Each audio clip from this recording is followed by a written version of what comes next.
truth is, people have sort of an ick factor about LGBT people and sex. It is an ick factor that they actually have about their own sexuality, but it really gets played out when someone puts up a picture of something different. And I shared with my host, I lived in West Hollywood for 2 years while I was the executive director of MCC, and I lived next door to Shishi LaRue. Ooh, I'm from California. Anybody know who Shishi LaRue is? Yes, I'm from California. Okay, all right. And the largest pornographic production facility in the United States, which is the largest pornographic business in the United States, right there, right? Now, I came from Abilene, Texas. I went to Abilene Christian University, fourth generation member of the Church of Christ in the South, not to be confused with the United Church of Christ, a whole different animal. And I didn't know anything about pornography. I knew what the word was, all right? Trust me, if there was any pornography in my house growing up, I never saw it. It was well concealed. So I landed there to do this job, and here I am in this office next to this production facility with a whole group of people who absolutely saw nothing wrong, had no judgments around pornography. Like, what's the big deal? All right? Okay. Even harder, they were tenants in our building. So our church was deriving income from pornography. Okay, now keep in mind where I came from. All right? I had a whole afternoon where I just sat in my office thinking, our church says we are sex positive. They're never negative about sex. I'm not feeling it. I don't know what to do about this. I mean, I had no idea. So I went and talked to the moderator of our church at that time. I said, I'm struggling. I've never belonged to a church that got part of its income from pornography. I can't get my head around that. And he looked at me and he said, is that the first thing you thought when you met them? I said, yeah. And he said, go back and talk to them again. So I did. This was Troy. And after I was his neighbor for a while, I probably didn't change the core part of me that struggled with that idea, but I changed the part of me that was in relationship with Shishi LaRue. And we became friends and neighbors. Now, we sold the building, so there's probably some part of my fundamentalist person that was operating all along that says, I just can't deal with this, so I'll just sell the building and I won't have to. But I don't know that at a conscious level. But there are MCCers in the room, so you know that story. What was it about me that instantly could not go to a place of even discussion about pornography? I don't actually remember anyone when I was growing up saying the word. I don't remember them saying pornography is bad. Pornography will, make things on your body fall off. I don't remember anyone ever saying that. It is so bad that we won't even talk about it. Yeah. Yeah. What was the message? Then, of course, I went to work for a church that was in the business of opening up people's hearts and minds around sex and spirit. Okay? It was acutely uncomfortable. I mean, I grew up in a place where people didn't talk about it. Didn't talk about sex. The LGBT thing came later. That was a whole other issue. The sex thing was first. I'll never forget the day that someone was trying to talk to me, have a civil conversation with me around a discussion within our church around polyamory, which I also didn't know what it was until I had. All right? I mean, this is just the honest truth. And I was trying to get my head around the idea, because I do believe now that whatever is in another human being is actually present in all of us. Okay? So when we create judgments, we're really just judging ourselves and judging them. I tried to get my head around a concrete example so that I could step into the shoes of the people who were trying to consider this polyamorous reading of a particular thing in our church. I thought, I can't do it. And then I thought, I was heterosexually married when I met my spouse of today, Sue. Okay? I fell in love with Sue while I was still married to my husband, who at some level I loved and love still. Okay? I got it. Okay, I've got a paradigm I could work with. So then I could step into the shoes of the other person and try and understand where they were coming from. I was trying to lower my ick factor, right? A big part of what we have to do to be effective in faith communities around sex, spirit, and Stigma is first we have to figure out what's our ick factor, because whatever it is, no matter what great work you do, you're going to walk out onto the edge of it one day and someone is going to raise the issue that you have not dealt with yet in your own life, and then you're going to be stuck. And you're not going to be able to help that person come around because you can't help yourself come around. So now here's the uncomfortable part. At your table, with a piece of paper or not, I want you to write down what is the one thing another human being could do that you cannot forgive. And be willing to share it with one another. What do you mean forgive? I'm going to let you interpret it, okay? What is the one thing at your table, share with one another, this is quick, this is not an all-day exercise, that you believe you cannot forgive?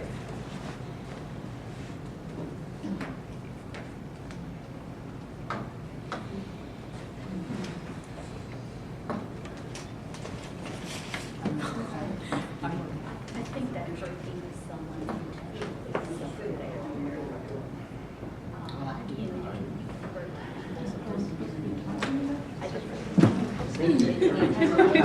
Resident theologian, just help us. I would like to hear from each table, if you're willing, at least one thing that you identified that one person at your table felt was unforgivable. Doesn't have to be your thing if you're not comfortable with that. So, can I start here? What is it? I think, after talking to this, I could do this eventually, but the rape of a baby would be really. Can you speak Right. louder? 'Cause I The rape of a baby would be extremely difficult for me to work through, and I'd have to work on it a while with God's help, Okay. a lot. Any others at this table? We were both molested by a family member. Yeah. And I should, yes, we'll just stop. There were Okay. a couple of other things. Tough to forgive. Tough, but I got through. Okay. Got to a place where I had compassion for me. Okay. And I wanted with the help of there for 2 years. My father leaving me as a baby and coming back in my life, and even again months later. Abandonment. Okay. Torture. This table.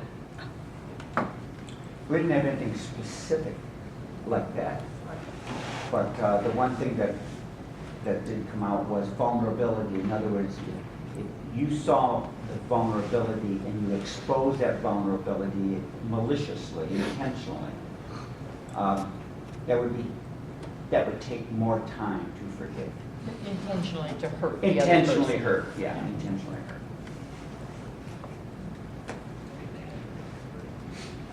Okay. Any others at that table? All right, next table. Murder of all different kinds. Let's take Matthew Shepard in this context.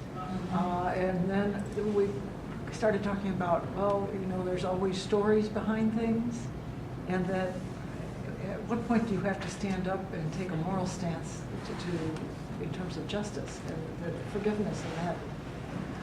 Right. How do you put those two together? Yeah. Well, forgiveness is this uniquely identified state of mind and being that we drag into church because it's in the Bible. And so we think it's part of what we do, right? Is correct? Okay.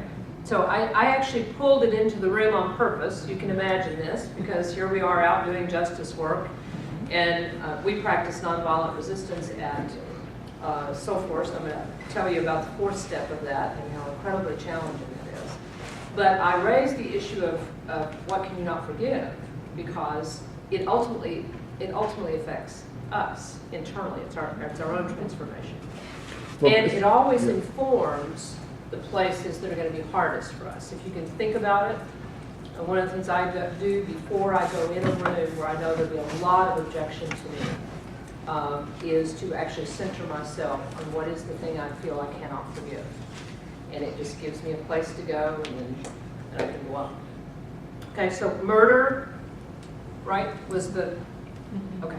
That's yours, but it's not mine. Okay. What's yours? I couldn't think of anything, in part because I'm capable of doing myself any of those things. Exactly. But that's great awareness.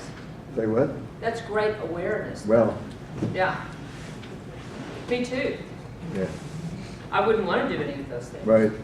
But I'm a human being, and human beings can get very twisted. That's just the truth. Next table.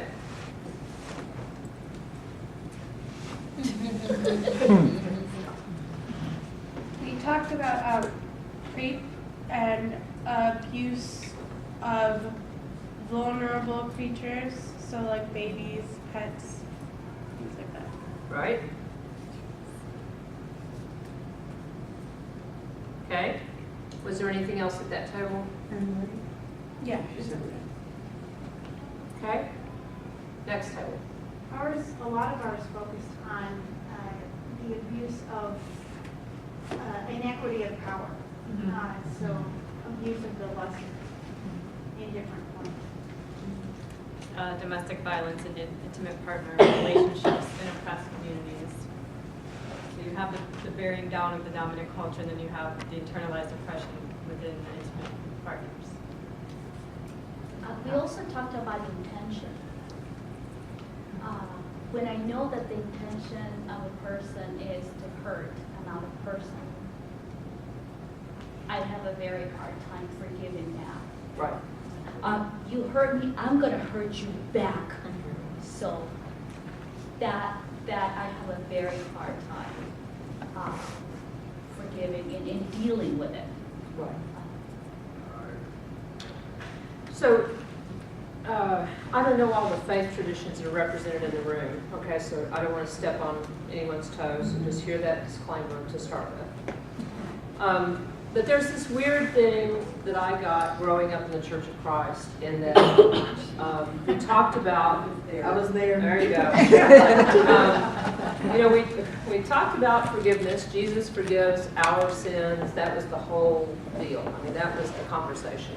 But of course, you had to pray about that all the time, because like you might be in a car wreck this afternoon and you didn't ask Jesus to forgive you right before the car wreck, and so then you're in the car wreck, and so then you died and you'd fallen from grace and you go to hell.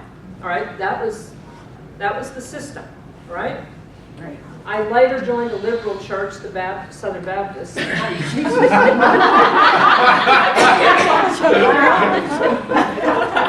know, thinking that, okay, I can at least have a little less complexity. They've got this thing called grace, and you know, you didn't have to pray all the time. Once saved, always saved. Once saved, always saved. I thought, this is really cool, and it'll be a lot less fatiguing. So, but I discovered in that church too, there were still all these issues around the unforgivable. You know, everybody had something that was unforgivable. And so I thought, okay, so I don't get this deal though. Here we've got Jesus, the central figure of the Christian religion. And no matter how people want to twist the words of Jesus, there is no good way to twist his final act in his life on the cross with the thief. So Jesus is dying, and he's dying on a cross, which in his community meant he was unclean. Had his family, somebody else touched him, taking him down, they would be tainted and stigmatized. He's hanging between two thieves who are also being crucified and therefore unclean by every measure of the Jewish culture. There is no wiggling out of that one. But what does he do? He says, "You are going home with me today to paradise." Now, my preacher, when I raised this the first time, said, no, Christ forgave him. He repented. There is no evidence of that in Scripture. That's right. There's not a word. In my church, the problem was we didn't know if he's baptized by immersion. Okay? So, when we raised the question, we said, well, we don't know if this guy was baptized by immersion. He can't go to heaven if he wasn't baptized. My minister, silly goose, said, Christ made a special dispensation. I thought, well, if he can make a special dispensation for the thief, he can make a special dispensation for me. There you go. Okay? Now, why did I ask you to do this? Sex, stigma, spirit. The things that we believe are unforgivable, that we can't forgive. These horrendous things. I'm not saying they're not horrendous, okay? But these are the things against which we apply stigma. We say, I can't forgive that. I can't have that in my life. I can't forget that. That is too horrendous for me to deal with. Okay. The challenge, of course, if we follow the Christian tenet, then we're supposed to try and emulate Christ in Christ's capacity to forgive.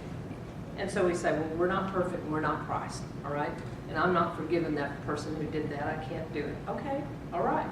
But the only thing we're asked to do is to emulate that, right? And there's that whole thing about getting closer and closer, degree by degree. Each time we do the thing we consider to be impossible, what happens? We get closer.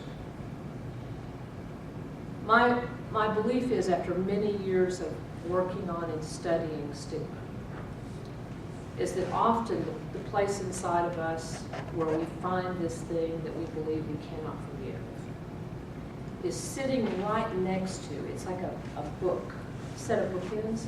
It's sitting right next to the thing we can't forgive in ourselves.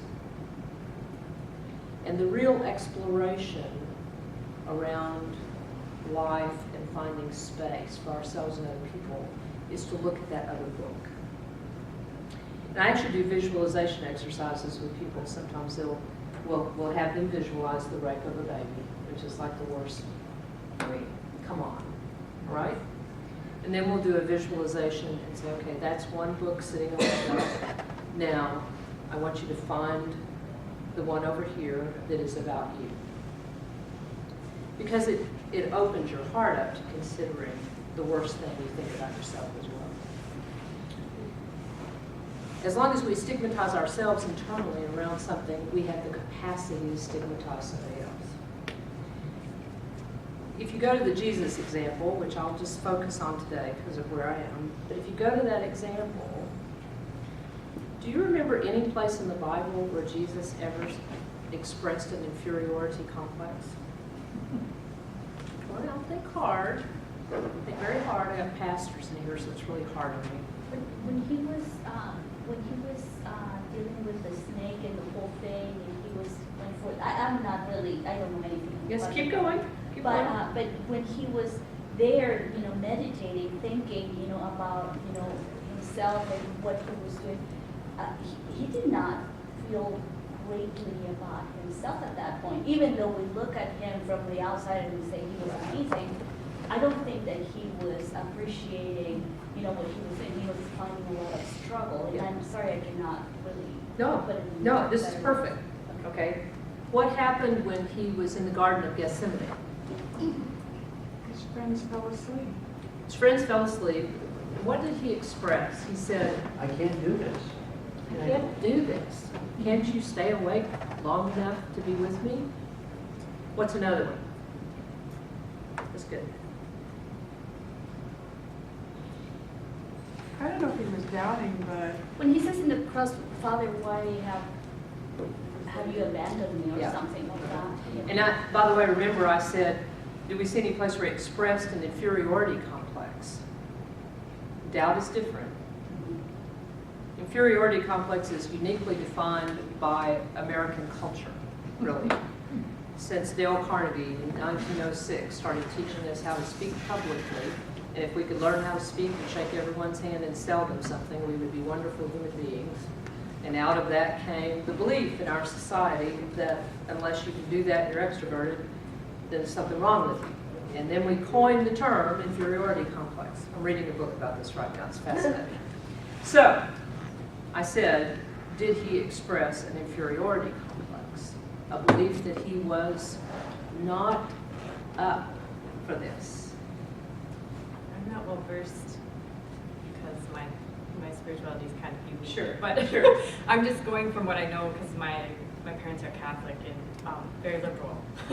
But from what I've learned from them and just being open-minded to how they live, there's no inferiority complex from what I gathered. So That that's he what expressed. That he expressed. Okay. Yeah, that's what I've gathered. Anyone else? I think Did someone back here? I don't want to miss. she started to say something. Did you start? Dude, go. No, no, You think You don't want overturning to? no. Okay. overturning the money, the tables in the temple, the money changers kicking them out, Yep. resorting to physical use of force? He was, what do you think he was? I think he expressed anger and seeing. I don't know. I'm having trouble with the whole inferiority complex. Like, I don't exactly know what you mean, especially if you're saying it was invented 100 years ago.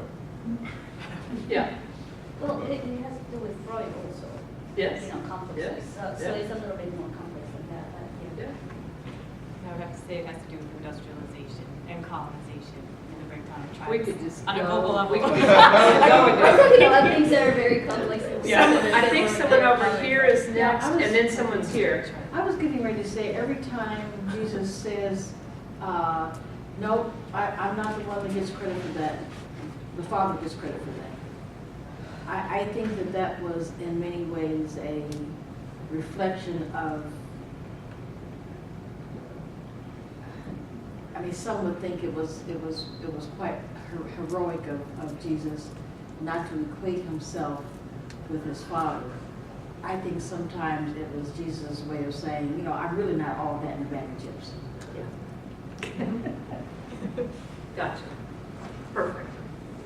Anyone else? Yes? I think that Christ knew that he was an extension of God, which we all are. And so I think if anything looks like it's written in the Bible that looked like he might have expressed something where he was inferior, I think that was not correctly recorded. That's what I think. All right. Now, that is a perfect segue. You said, say what you said again? I said I think Christ knew who he was. An And extension he was of God. an extension of God, and he was trying to tell us that we also are an extension of God. And so I think if anything got recorded that was in any way variant than that, it wasn't about what Christ said.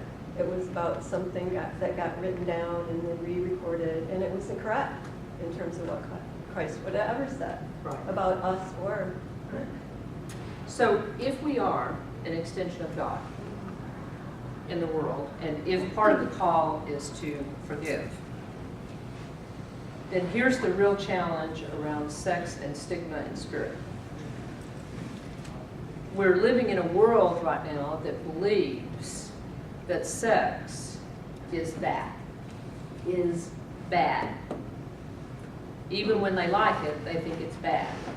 Okay? There's a lot of guilt and I think shame. that's a lot in the United States.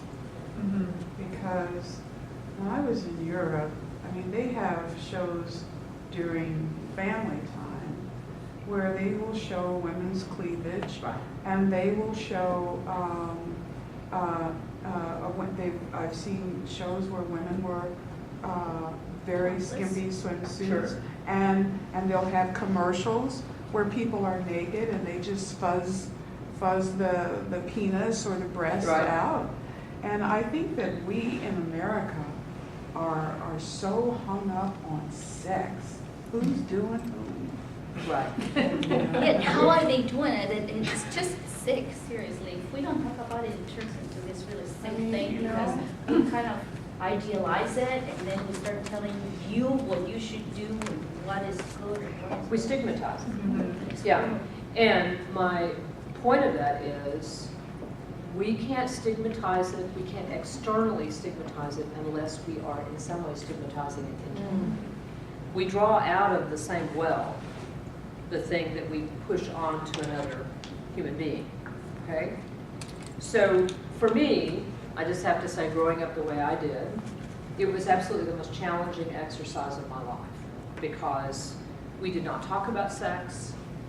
We thought people who talked about sex there's something wrong with them, and people who had too much of it, there was something wrong with them. We didn't want to know how much they had, really, but maybe. But it was a problem. And, you know, Something judging. yeah, it was just the most difficult issue. We think inerrancy and infallibility of Scripture is the big problem we're up against in working on LGBT issues. We believe that, so we spend a whole lot of energy arguing the clobber passage and talking about Leviticus and Deuteronomy and everything else. I have learned in my brief time now with Soulforce that actually the best conversation you can have in a room, watch what just happened here, is what is the thing you can't forgive? And I haven't asked my second question yet because we'll run out of time. What is the thing that you think is wrong about sex? And people will sit and struggle. I don't think anything's wrong about sex. Really? Nothing? You tell me rape of a baby was the thing you couldn't forgive, right? Several of you listed molestation. Several of you said rape, okay? So rape is not sex? No, Ah, rape is not consensual sex. it's not power. It's violence. Sexual It's violence. power. Okay, now let's dig a little deeper, all right? This is why these conversations are so great, all right? So you ask this question, and then you say, okay, if it's about power, then what system is in place in the United States, and a lot of other places too, that continues to make this whole issue of sex so intractable, so unmovable? So we really know that patriarchy as a process in our country subjugates women, and therefore the whole issue of sex gets incredibly complicated. Now, I wanted to say, I was thinking when we were talking about this, I had met with a friend this morning before this today, and we were talking about reproductive justice and the attack on reproductive justice and choice. And where I've been living, there's always an anti-choice billboard, and I know this is an issue in the community. Can you speak louder, Ken? Sorry. Thank you. Okay, we were talking about choice, reproductive justice, and just choice, and just the attack on women's right to choose in terms of that is a big issue in this particular country. And where I've been living for the past 2 years, there's always an anti-choice billboard.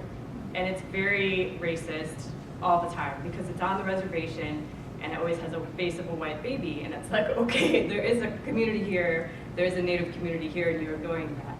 But I always think about, you have that religious component in why people have shame and guilt and weirdness around sex and sexuality. And then there's the church, there's the patriarchy, and then there's Silencing those things also, because we have the very famous, cases from the, Christian community, the Catholic Church and all those, not talking about, abusing, little children and stuff like that, and in trying to cover that up. So there is this, power of the church, right, that is oppressing, these children, abusing these children, and doing I don't know how many things to them, and then, there is this well, but we're not gonna talk about this, we're just gonna, move it to the side, we'll move the priest or whatever, we'll move him, someplace else, or, Right. and we should just shush those things. Same thing happens with what happened in Penn State with the coach, people who have power, do whatever the hell they want to abuse other people sexually, and the community, which is the scary thing, supports that. Oh, because he's such a good guy. Oh, because he was so helpful. Oh, because our team won, Yeah. It's like, seriously, I mean, what are our values? And do they call themselves Christians? Seriously? I mean, I think that's an insult to Christ. Yeah, I was, my favorite statement about that is it just makes a mockery of the crucifixion, because that was all about power dynamics, how to shift those. Okay, now, I just want you to notice for just a minute the energy in this room, okay, around this topic, all right? We really haven't gone very far on this topic. So much fun. Yes, it does. But if you wanted to have a real conversation with people, about how to move forward around LGBT issues and the issues of women, would you start with the 7 clobber passages in Leviticus and Deuteronomy? Or could you start instead in a different place, which is what we did today? I asked you, what is unforgivable? And people in your workshop or your small group or at the grocery store in the line or wherever you're having this conversation might say, well, what does that have to do with this? Why do we have to talk about what's unforgivable? Well, just bear with me. What's unforgivable? Okay? All right. Now, the question about sex, which in the grocery line is really effective. People either back up totally or they gather to watch. I've seen both happen. They just gather to watch the conversation. But if you really want to have a conversation that changes hearts and minds, I wouldn't start with the clobber passages, because actually you don't get anywhere. You just get all buried up. You start yelling at each other. Well, then you couldn't dye your hair and cut it and all, blah, blah, blah, blah. Okay, who cares? All right? What we're really trying to do is get people to contemplate what inside of you must transform in order for you to be in community and in relationship with people who you find abhorrent. People you don't want in your life. People who you stigmatize and think are possibly as bad as these baby rappers. All right? There's no comparison. Well, you haven't been to Abilene lately. Where I live? No, where I live, we have a minister in our city who is preaching from the pulpit that it is a sanction of God to kill homosexuals. That they are in the same category. Well, I mean, I would say really equate that looking at. Well, that's because you're thinking. But you're thinking. Yeah, you're thinking. Okay? Thinking is a very dangerous luxury. Right? What I think it is very important for us to understand is as this movement of fundamentalism is growing and emerging, all right, in response to the advances that have been made around rights, then you don't get the people who are thinking to pick up that banner. The thinking people went and joined some other group, all right? The ones who are left to carry that banner forward are the people who have these very, very intense emotions around sex and stigma. So I'm just letting you practice with me what we do at Soulforce around this issue. When we get in a room with one of those, they will say, we want to talk about what the Bible says. We'll usually say, okay, we'll do a Bible study with you after we have a 20-minute conversation, if that's okay, all right? So then we say, tell us the thing that you find unforgivable. What can you not forgive? All right? And what do you think is the worst thing about sex? Not getting enough. These are really not getting enough.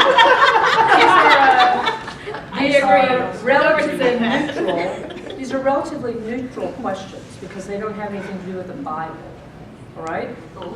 But they open the door to that discussion that we got into about Jesus. What did Jesus really say? Did he really have any doubts or inferiority complex? Or what did he really mean on the cross? Did you see how that opened up? All right? Well, I didn't ask that question, but that's where people go. All right, now, second exercise. What's the worst thing you think about sex? Aside from not getting enough, I already heard that. What's the worst thing you think about sex? We're going to do this in the open group, okay?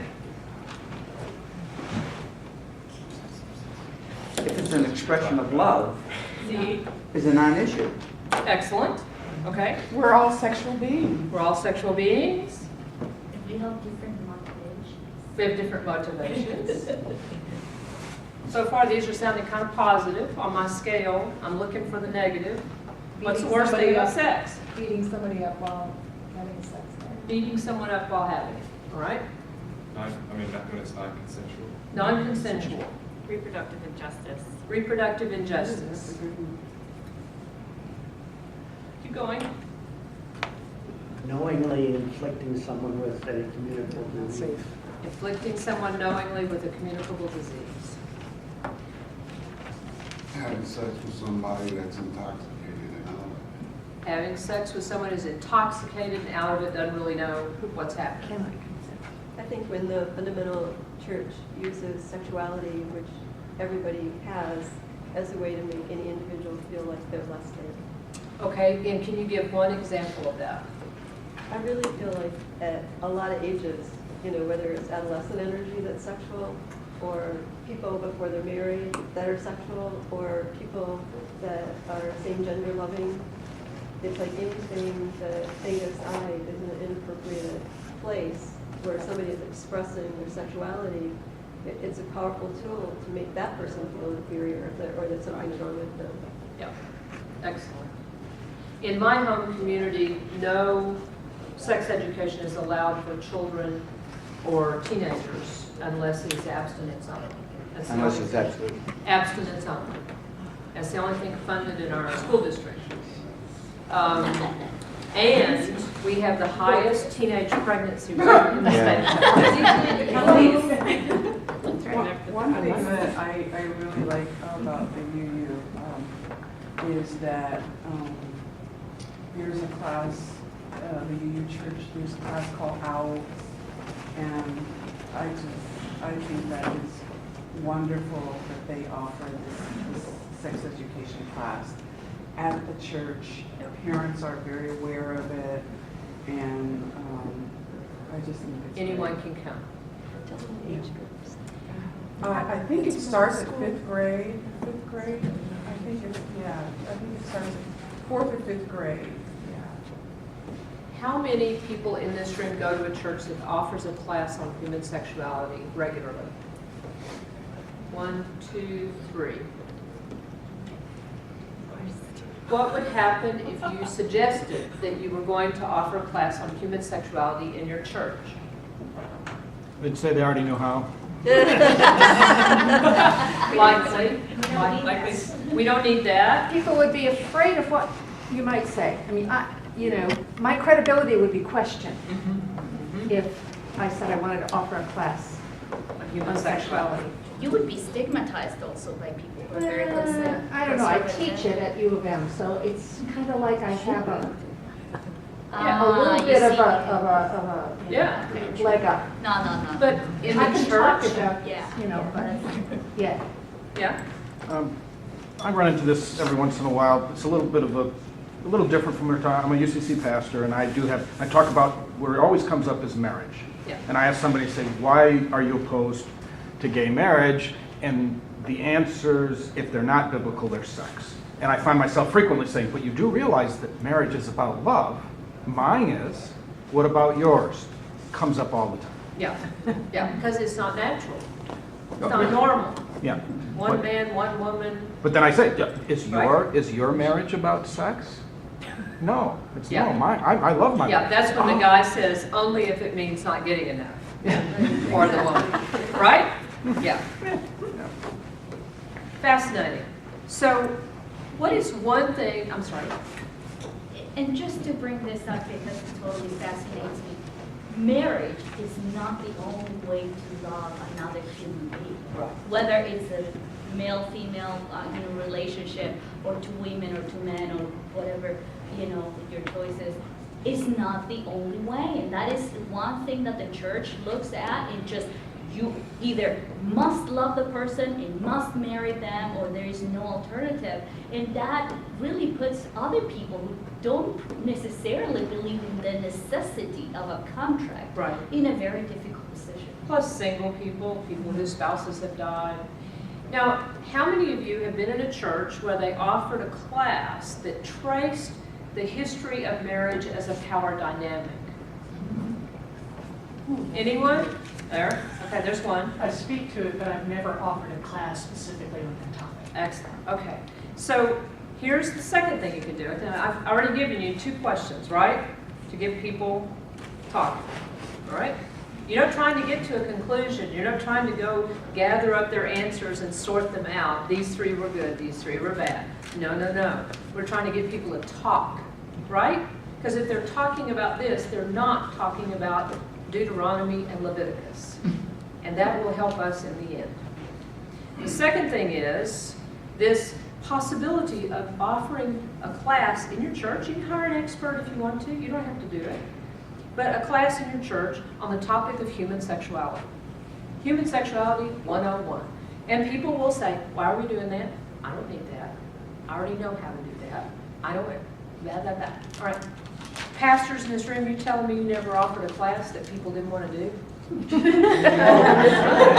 all right. So, in your roster of classes, a class on human sexuality. So people, if nothing else, they say, I'm not going to a class on human sexuality. I already know everything I need to know about that, okay? You could say the same Right. thing about the Bible, right? But you still know the Exactly. Bible. Exactly. Of course, not many people come to that either, but that's okay. So offer the class, all right? That's 2. The third thing is this class about marriage. This is my favorite subversive strategy, and you need to know that it is subversive.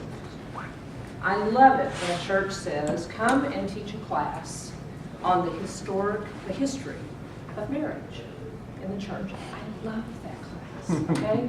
Because you can't talk about the history of marriage in the church without talking about power, okay? Without talking about patriarchy, and without talking about what that means to women as well as other sexual and gender minorities. It is wonderfully fertile ground, all right?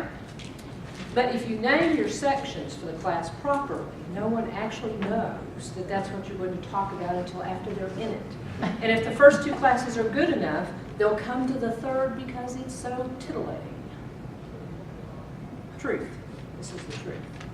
So the third suggestion is a class on the history of marriage in your church. Now, so far I haven't asked you to walk out, to get a sign, to protest, to get arrested, to do anything. All I've asked you is to enhance the biblical curriculum in your church, right? Now, that's going to let us deal with sex a lot. It's going to let us deal with power dynamics a lot. It's going to let us deal with people's internal sense of judgment. What do they find shameful?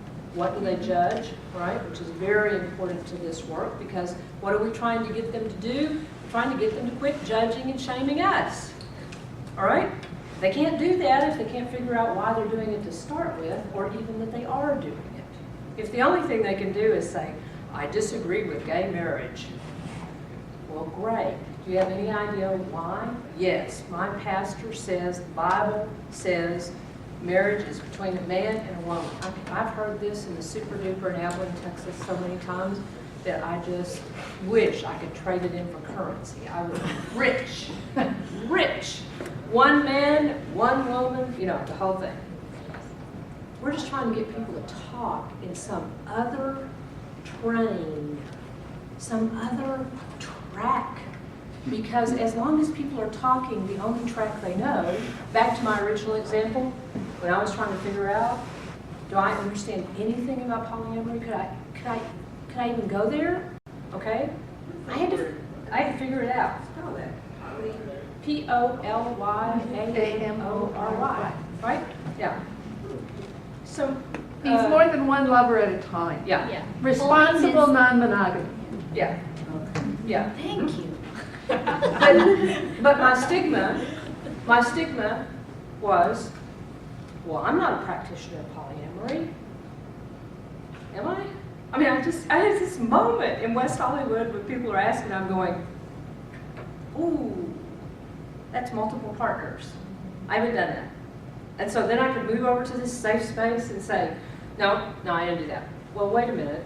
Wait a minute. I did do that. But it was a mistake, it was a sin, and I repented, so I'm okay. There you go. I know the recipe. And Jesus forgave me. Yeah. This recontextualizing what we stigmatize. If you really want to be a justice worker seeker, you have to find ways to recontextualize. Otherwise, all you do is get mad at the people who are saying stupid things. Or you feel sad or ineffective. We're just stuck. All right? Recontextualizing is very important. Okay, so that's a fourth thing that's like a subhead, okay, of all these other things. All right, 3 recommendations so far. What are they? 1. What can you not forgive? What can you not forgive? And what's the worst thing you think about sex? 2 questions. Well, that's 1 really. It's 2 questions. What's the second thing? Sex education. Class on Human sexuality in your church. Yes. What's the third thing? History of marriage in your church. The 4th thing is this whole thing about recontextualizing. If we went back to the exercise of what's the worst thing you think about sex, all right? And then say, okay, now you are the perpetrator of that thing in your life. And then work you through a way to recontextualize that. That's a very, very difficult exercise, but it also forces you. A lot of people in my hometown will say infidelity. I thought it was fascinating that no one in this room said infidelity.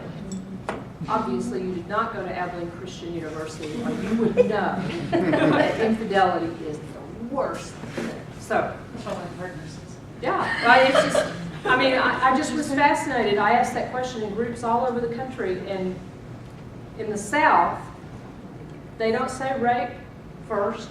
They don't say power first. They don't say molestation because they don't talk about that. They talk about infidelity. Okay? So what people are talking about, this is the 5th learning, what they're talking about, what they're saying to you is worst. That's the level they're willing to go in their discussion right now about sex. Okay? Good news about that, if you know where they are, what can you do? You can take them a little further, right? So if you start having a conversation in a room in Abilene, Texas about raping babies, all right? They will all just get up and leave. They're not going to have that conversation. And it doesn't matter how evolved you are, what great speaker you are, how much they paid you. It doesn't matter. They are leaving that room. They are not saying the word rape and baby in the same sentence. Okay? I could, however, talk about infidelity. You know, I could talk about that. I could talk about power dynamics. And I could talk about what happens. I could use the words sexual violence against women. So this is just knowing your hometown. I could talk about sexual violence against women, and eventually in the conversation, they could use the word rape, right? So this is that whole recontextualizing, visualizing yourself where the person is, and then figuring out what's the language that can help them move a little further, all right? Now, what do you think the 6th thing is now that we've done all those things? Share stories or testimonies? Shared stories, testimonies, witness. I mean, there's a tradition, I think, too, in many congregations of having people share their testimony of how they came to faith. And I think if you could maybe frame it as, I now share my story of my experience with abuse or sex or power dynamics or whatever it is that you as maybe the leader of the congregation or the congregation members who are organizing would want to bring up so that you put a face to the issue. Put a human face on the issue, so then it's not some abstract thing. Can someone do a time check for me? 20 after? 3:19, and we're supposed to finish at, Is that an we have an hour and What time 15 did we minutes from. That's a good question. I was From from there. 2:25, is that right? In an hour and 15 minutes from 2. Joe said an hour 10. An hour and 10? Yeah.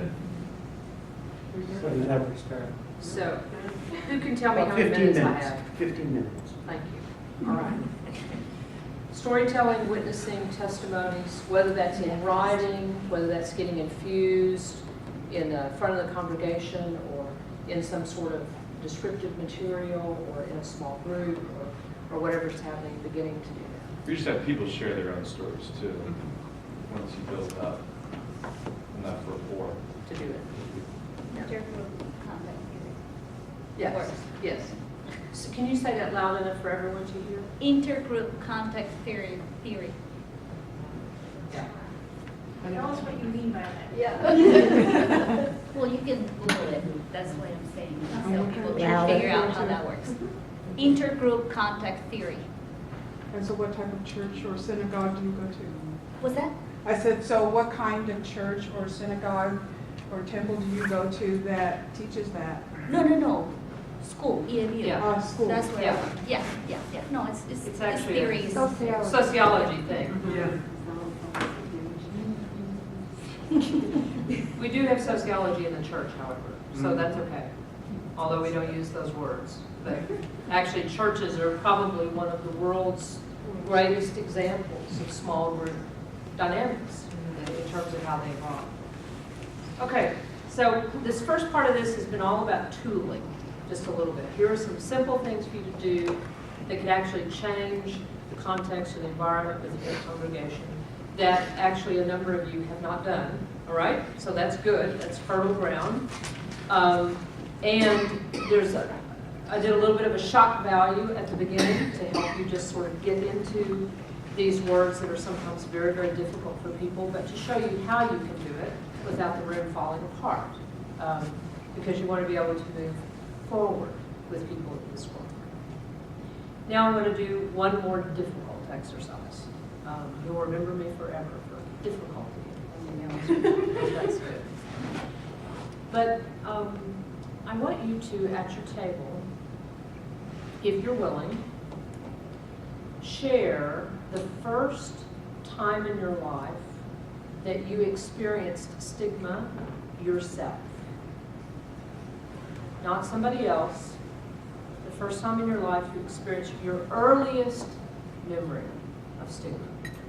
Around sexuality or? No. Any. Stigma. Any. Don't go to sexuality as the stigma.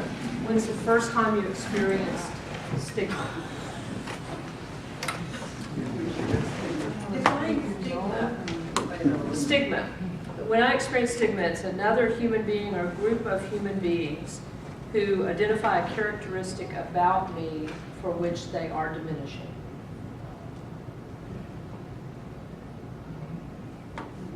I'll give you an example for me. I was 4 years old. My parents started me in public school early because I took some tests and they said, she's smart and we should advance her, okay? I was tiny and I wore glasses as thick as pop bombs because I hadn't had eye surgery yet. And I wore braces on my feet. And they took me to a private school, which I'm sure they paid a lot of money for, to put me through hell. And they put me in a room with 7-year-olds to go to school. And the first day, the 7-year-olds identified me as baby Cindi. And that stuck with me until I got to go to public school, thank God. All right? But I never forgot it. I'm 58 years old. I can feel it. It's cellular. Okay?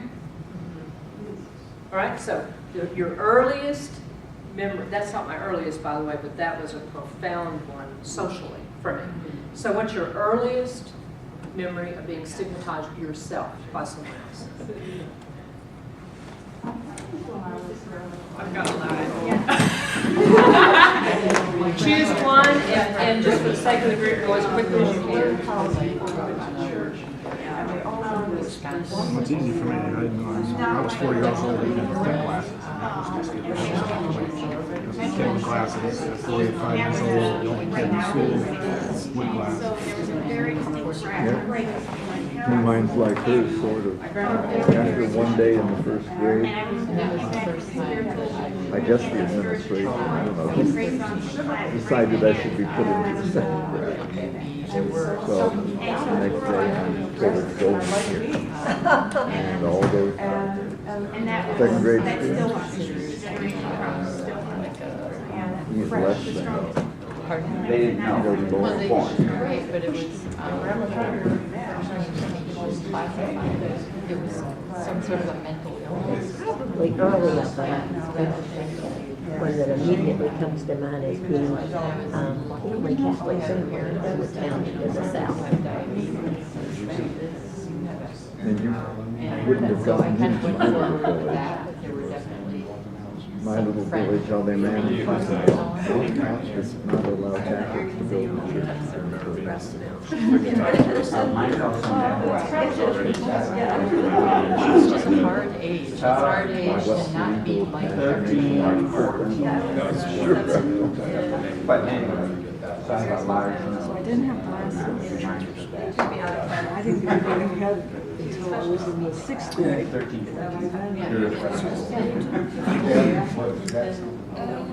Everyone was stigmatizing the Catholics. You take the rest of the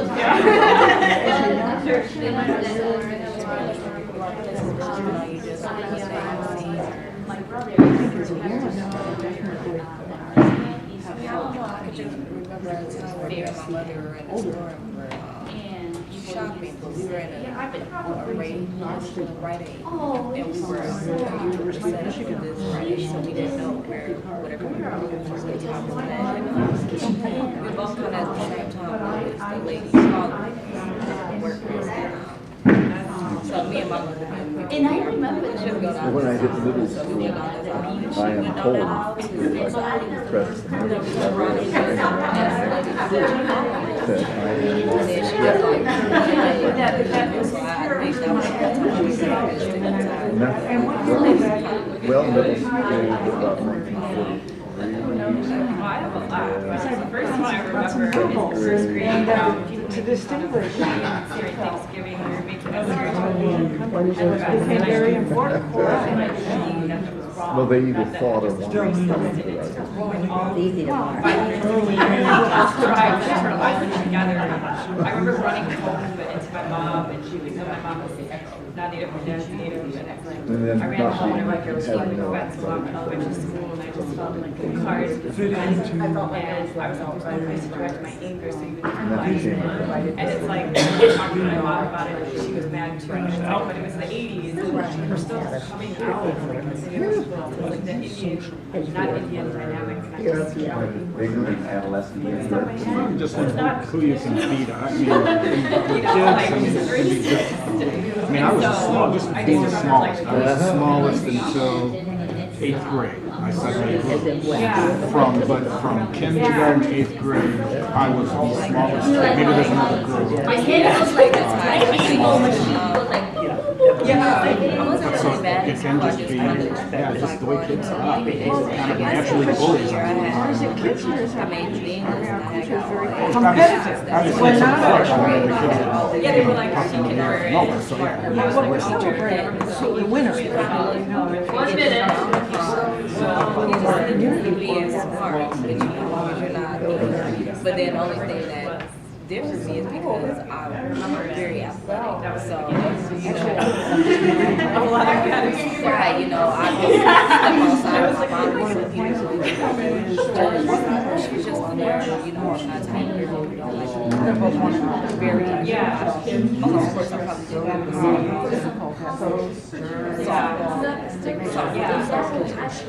you know, it kind of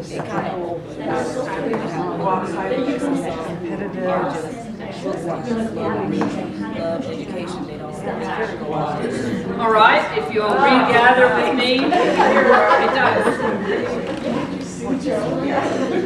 Just very quickly, for the sake of our concluding, I want to just have one person at the table, and if you would just summarize your table, all right? What are the things that were mentioned? Here? Size, smaller stature for man. Okay. For a man. All right. And for me, it was being identified as a holy roller because I was not allowed to do certain things. Okay. Size and holy roller. Any others? Well, one is being racially profiled. Racially profiled. All right. Were there any others? Yeah. Okay. Quickly. Well, mine was about being racially profiled. Also, yours was about yep, shyness and Shyness. I remember everything. Grand mal, Grand mal seizures. grand mal, and large nose. Large nose. All right. Next. Size, Size. athleticism. or Athleticism. like there, yeah. Okay. Women's issues. Women's issues. All right. Here. Oh, yeah. Being a preacher's kid, a speech impairment, being a 3-year-old who liked breasts. Yeah. And being the child of an alcoholic. Okay. Excellent. Ms. Taylor? We had generational, you can't do that, you're a girl, gender conformity issues, and racism. Excellent. All right. So if you were doing a small group at your church, here's another one that just, boy, people will go there because it's really deep, these stigmatizing events. And then what's really great about that is you've laid the foundation then for, okay, that's, now the next question in the exercise is, tell me the first memory you have of stigmatizing another human being. All right? How did you feel? Most people will say powerful. Most people will say powerful. Later, I felt bad. At the time, though, I felt included. I was part of the group. I felt powerful. Maybe later, I felt ashamed. But so, what's the thing you did first in your memory to stigmatize? Do not let people go to sexuality and gender. That's not what this is about. Okay, we're going to get there. Go there. Okay, last question for the day. This concludes our workshopping time together. I would like to know how you are gender nonconforming. And you have to say this in less than 5 words. How are you gender nonconforming in your life? Starting with you. Right now, 5 words? Right now. Don't give people a lot of time either. Church people talk too much.